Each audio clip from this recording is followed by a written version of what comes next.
बिस्मिल्लाहिर्रहमानिर्रहीम। अस्सलाम वालेकुम व्यूअर्स, अच्छी खबर न्यूज़ के साथ में हूँ आयशा कंवल।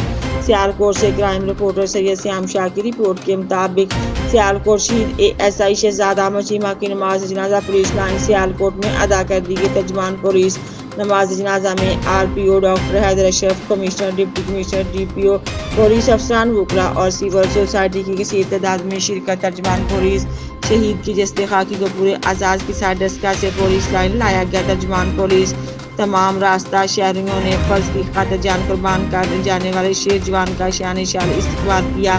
तर्जुमान पुलिस शहर के तमाम अहम राहों और शाहराहों पर शहीद के काफिले पर भरपूर गुलपाशी की गई, जबकि पुलिस के अफसरान जवानों ने शहीद को सलामी पेश की। तर्जुमान police RPO doctor Haider Ashraf, commissioner Gujranwala, deputy commissioner DPO Sialkot ने शहीद के जस्ते खाकी पर फूलों की चादर चढ़ाई। तर्जुमान पुलिस के चौको चौबंद दस्ते ने शहीद को सलामी पेश की। शहीद के बुलंद दर्जात के लिए दुआ की गई। तर्जुमान police RPO Gujranwala doctor Haider Ashraf ने शहीद ASI के भाई और बेटे से मुलाकात की। तर्जुमान पुलिस के बहादुर सपूत ASI शहजाद अहमद चीमा की कुर्बानी रायगाह नहीं जाने दी जाएगी। RPO वाक़या में मुलव्वस मुलज़मान को जल्द अज जल्द गिरफ्तार करके कैफरे किरदार तक पहुँचाया जाएगा। RPO पूरी कौम, शहीद और इनकी फैमिली की कर्जदार है।